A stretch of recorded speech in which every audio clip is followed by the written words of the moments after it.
So I'm CCP Veritas here from Team Gridlock. We're going to talk about lag, everybody's favorite feature in EVE Online, right? You're supposed to boo at that. Lag's bad. So I want to remind everybody where we were about last year this time, about Fanfest. I don't know if anybody was here at my presentation last year. It was awesome. But we had about a year, it was about 6 months into it at that point. And we'd moved the bar for fleet fights from about 600 being playable to about 900, which was a pretty good start. We'd spent some time working specifically on missiles, because I don't know if anybody's been in a humongous Drake gang, but that was really hellish on the server, and we made it a lot less hellish on the server. We had spent some time making module cycling more dependable, and accidentally kind of fixed JITA, so you guys weren't having any problems in there anymore. But things were still falling apart pretty badly past that 900 point. We had some fights that were in the thousands, and those were not so fun. And this was one of them. This was in 0202X back on 19th of March, 2011. Who was there? I see 1, 2, 3. Not bad, not bad. Good fight, bad fight? It was a good fight till the lag kicked in. That's right. So what we're looking at here is a graph of how far behind the modules were, the module processing loop in blue. And that's in seconds. So you can see it's 50, 100, 150, 200. It gets up to about 5 minutes behind. And what that means is if you have a fast cycling thing like a civilian laser or something, it cycles every 2 seconds.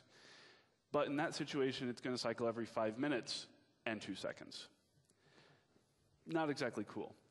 And then in red here we have the pending tasklets. These are all the little tasks that the server would just love to get around to doing, but just didn't have time.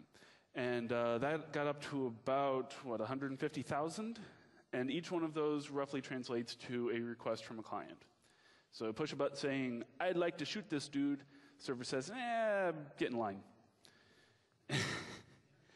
So again, not the best experience in the world.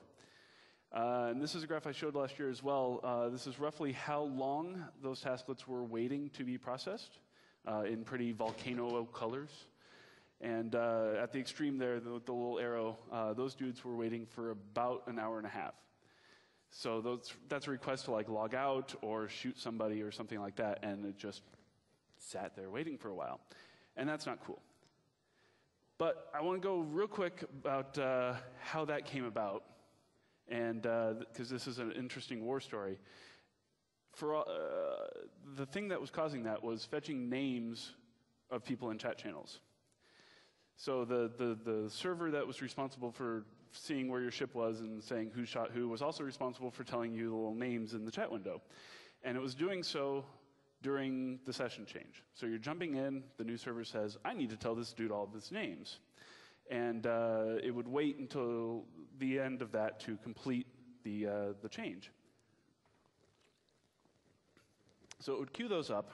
We'd get 10 people jump in. Each of them have 10 names. So now the server has 100 names I need to go get from the database. And I was going to do those 10 at a time. So I'd go ask the database, hey, who's these 10 dudes? All right, cool. Now those 10 dudes. And while it was busy doing that, because, again, it was overloaded, and all those requests had to go back into that queue as well, we'd get another 10 people jumping in with another 10 things, and another 10 people jumping in with another 10 things.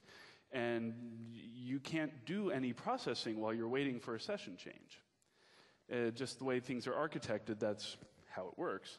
So that's why we had, and going back through my cool animation, that's why we had these things waiting for so long. They were waiting for frickin' names in chat. It just goes to show you that you can guess all you like. You never know what causes lag until you actually just go like analyze it. But this was fixed very shortly after Fanfest, like 1 month after we deployed it, in 3 different ways, because fixing it once is never good enough. We now fetch these things 200 at a time, not as a part of the session change, and from a different server entirely. So it's just not even close to being a problem anymore. Little war story. It's fun times.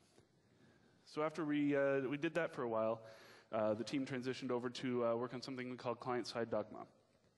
And this was to rework the relationship between ships and stations. There was an expansion coming out that was kind of big on that. And we needed to separate that out. Before this, when you were in a station, you were still in your ship. The ship was in the station and you were in the ship, but now you were going to be in the station. So we kind of had to break that setup. And the upshot is we couldn't fit ships because you can only fit a ship that you're in. You weren't in a ship anymore. And I don't know, is that an important thing to do? Yeah, just a little bit. So we made it so that the client can do all the calculations, like you drag in a module and it changes your power grid, CPU, and the client can do that all, and we can trust it, kind of. We check. So you people who think you can get away with it, you can't. But the upshot is, we could do Incarna, but we could also allow you to change your ship in station without doing a session change. Is that popular? Hell yeah! That's good shit. And then after that, we went back and looked at the server, looked at where we were. We were about 900,000 player fights, doing pretty good. It was time to start looking at graceful degradation. And we have to solve this because EVE is a single-sharded game. You're all on the same server. And we really don't like to limit where you can go. If everybody on Tranquility really just wants to get into a humongous fight somewhere, great. That's just fabulous. We don't want to limit that. And so we're in this problem where we have people who want to get into 2,000, 3,000 player fights, and we have to support that. And we can probably get there doing regular optimization, but it's in our interest to make it so that whatever the limit is, if we go over that, the game fails gracefully. And the way we did that was by slowing down time. So if the server gets overloaded, we just slow the hell down and go, all right, we can handle this, just chill a little bit. We got this. And it's really just that simple. The algorithm, this is it. If the server goes 10 seconds without being caught up in processing, we slow down. If we go a full 2 seconds being fully caught up, we speed up. And here we have an example of that. This is from CJ6 a couple weeks back. Who was there? Yeah, good fight, good fight. Excellent fight. Until the lag showed up? Oh, wait, no. Well, time dilation. Until the little spinny came up and said, you're going a little slower, but it was better.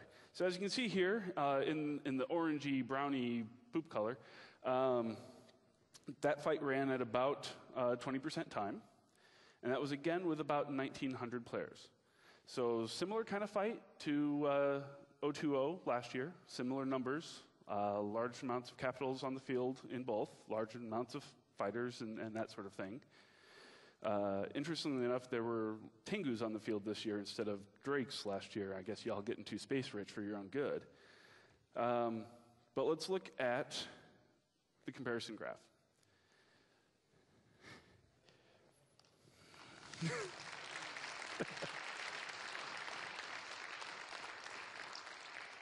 So this is on the same scale, same kind of fight, and it was responsive. Hot damn. Oh, shit, we're all dead. So I asked some of my special friends, the FCs from that fight, if they would say some words about time dilation and how it changes their experience. Unfortunately, the guy from AAA couldn't be there because he was busy playing EVE. But, words. Oh, now it decides to work. All right. In the past, we've brought a bunch of caps into places where we've just black screened before and nothing happened. But this time, it kind of works. It is frustrating because it feels like it's really in slow motion and you can't get out of it.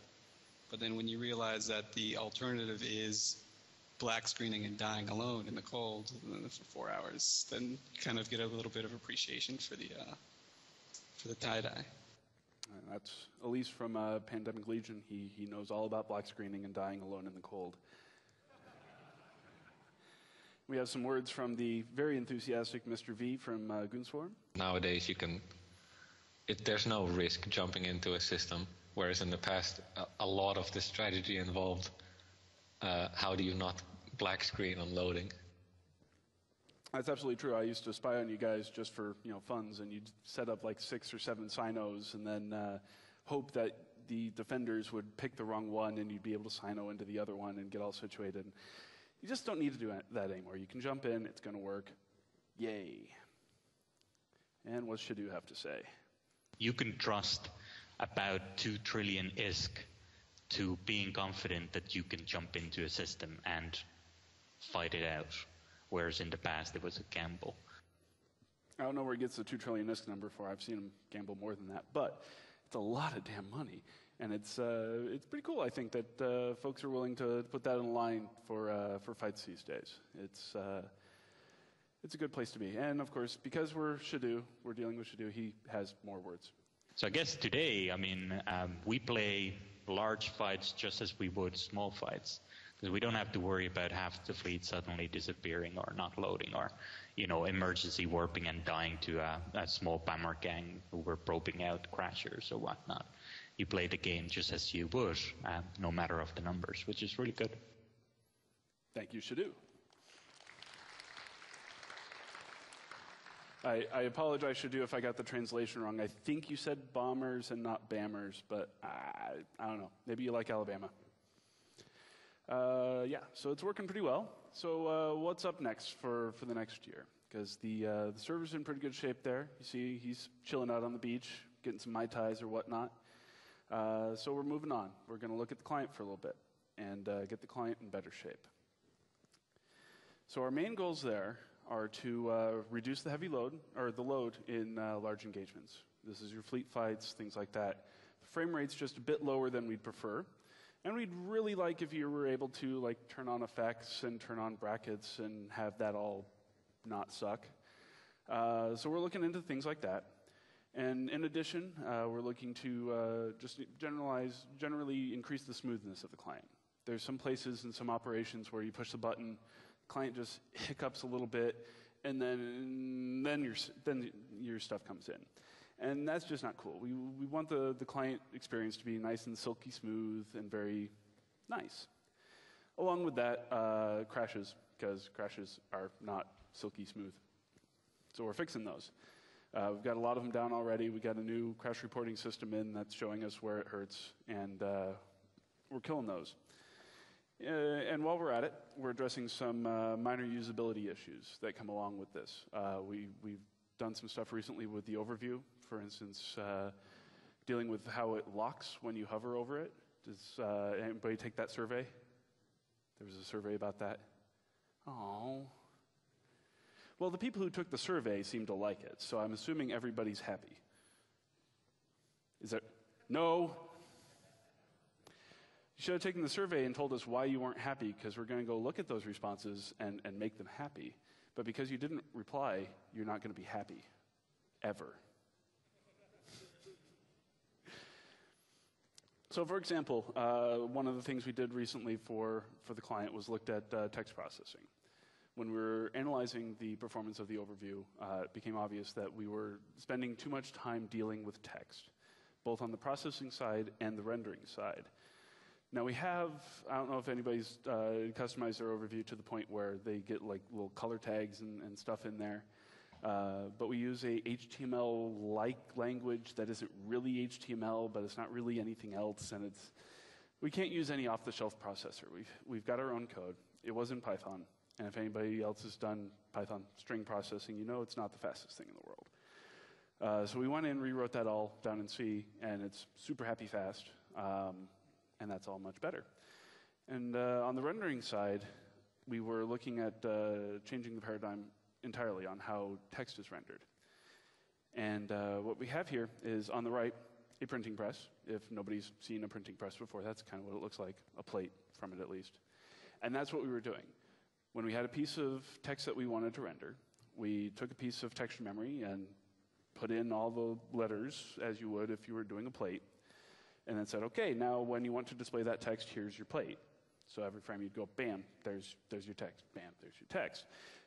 But that worked really well for text that stays around on screen forever. Things like your name up in the corner or the system name or things like that. But when you're looking at the overview and the text is changing every second or two, that's not a very efficient solution. So what we have now is more like a typewriter, where we have the letters down in texture memory, And when we want to do a new string, we just say, okay, I need an A. Here's the A. Bam, there's the A. Now I need a B. Bam, there's the B. And it spends a lot less time making new plates, a lot more time just putting stuff up on screen. So it's a lot faster, and faster is better. And there's an example of how exactly it's better. On the left here, we have before. So this was with the old overview code and the old text rendering. And what we're looking at vertically is how much time we spent in the frame, up to about 150 milliseconds at the worst. And this was with about, I think, 250 items in the overview. So every update, which was every 2.5 seconds, you'd get a little stutter. And that's not cool. That's not smooth. So we killed it. And now, and it's still spiking a little bit, but it's spiking down to like 60, 65. And you can't really notice that unless you're like superhuman or some shit. But it's much better, much, much better.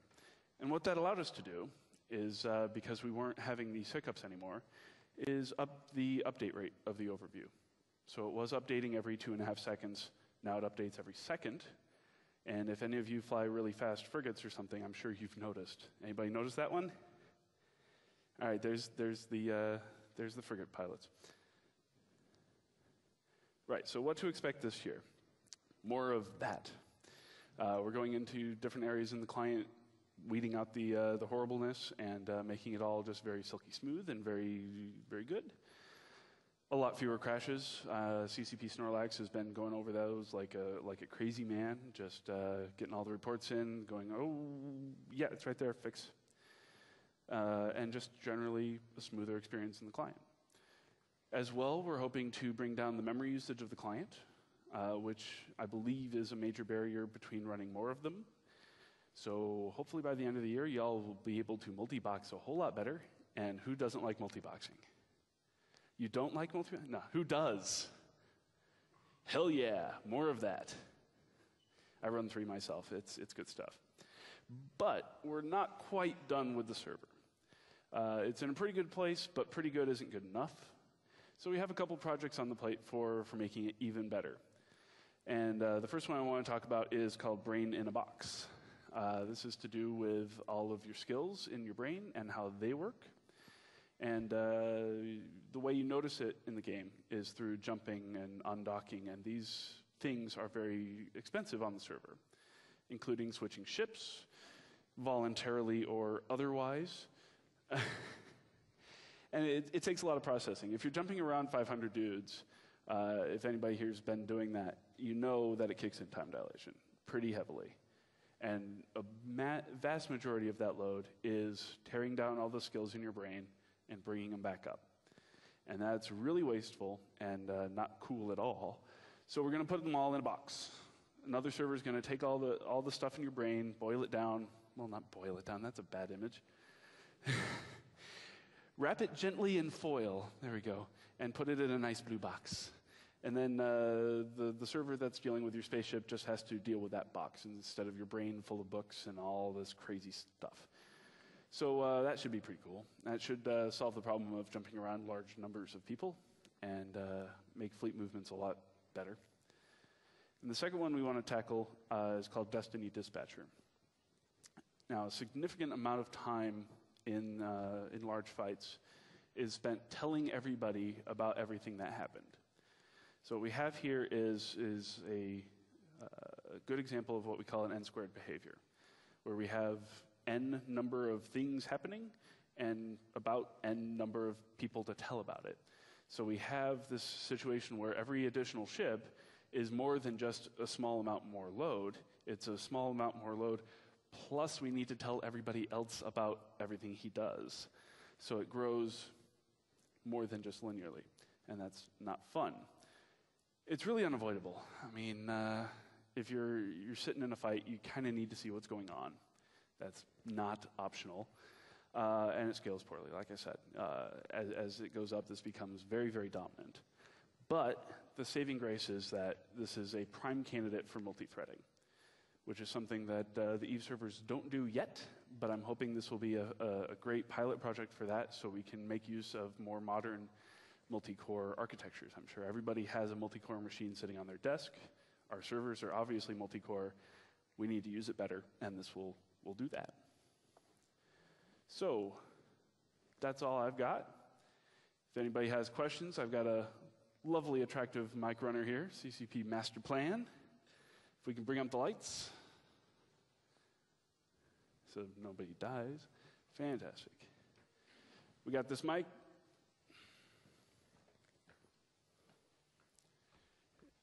Do we please have this mic, or another mic, or any mic whatsoever?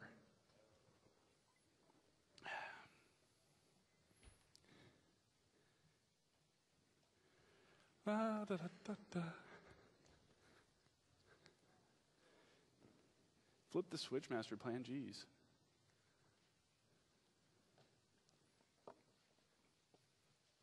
Just yell it out and I'll repeat it. Oh, you need a mic? Okay.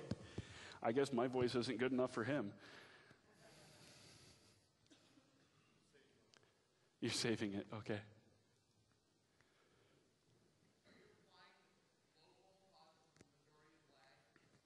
Am I implying that local causes a majority of lag? No, God, no. It caused certain problems with the client just because it was a lot of text coming in really fast if you actually, had local up when the goons were in system. Yeah, no, you're not. Don't lie to me. But server side, I mean, that's just dealing with shoving small amounts of text around. That's nothing compared to like a Tengu fleet shooting a missile every 4 seconds. That's just not even close. Anybody else want to yell one out?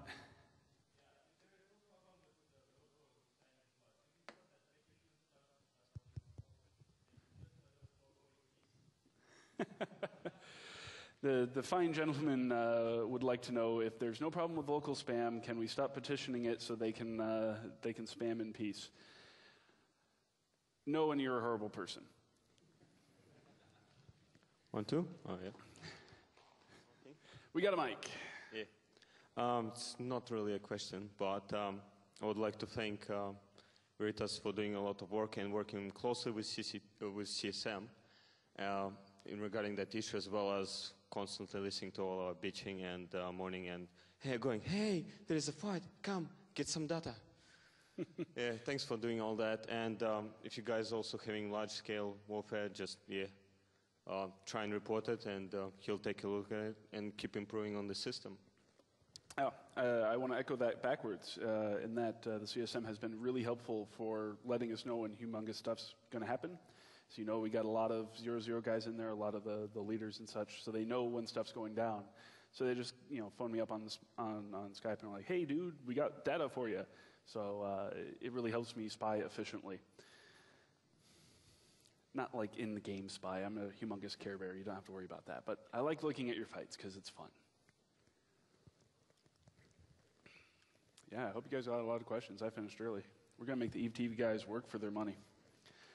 Currently, we probably use one data center. I believe it's centered in London. Is that correct? I'm sorry, what? Your data center for the CCP cluster that lives in London currently, is that correct? Yeah, it's in London, yeah. Are you guys doing any sort of CDN associated with basically distributing the proxy nodes or anything like that concerning getting the data out to... we play in the US, we're fighting Russians who are on the other side of the world. So right now, basically, you have 1,600 people who need updates, and there are opposite sides of the world associated with that. Is there any way we could go ahead and improve upon that? I know it's a complex thing. I'm a sysadmin myself, so. Yeah, I don't think we have any plans in the work for co-locating the proxy layer across the world. In general, Eve is pretty tolerant of latency. We're blessed in that you guys aren't generally accustomed to things happening immediately. It's a little laggy, and that's not going away because that's all based off of the physics simulation working at 1 hertz, once per second for the non-hertz aware. So it's really, that part of it's not that big of a problem to me. We still have the situation where the processing server is still the bottleneck for the experience, I believe. So when we get that fixed, then maybe we can start looking at coloing out, and that being a good idea. Until then, hopefully, Comcast gets a better route to us, and we stop having events like. No kidding. Yeah. We tend to have about half of our fleet drop every major fight due to Yeah, crashes and that's a thing. Comcast getting out. So if there's some way to go ahead and have a reconnect proxy in the client, that would be terrific. That's something I want to do. I don't know if it's going to happen this year, but I just moved apartments here in Reykjavik, and for some reason they wired the fiber optic, which is awesome, into my bedroom, right? Brilliant, guys. That's obviously where I need it. So, I was using Wi-Fi from my bedroom in one part of the apartment up to my living room where my freaking computer is, going through like 5 concrete walls, and it was just awful. And we were dropping packets like crazy, and I was just getting disconnected. And I don't know if you guys know, but usually if Eve crashes, it comes up a little dialog box saying Eve freaking crashed. If it just quits out, that's a disconnect. Right? So people say, Eve crashed. No, you probably disconnected. That's not exactly graceful, is it? We could do better. TCP is a very fickle thing under loss. You know that.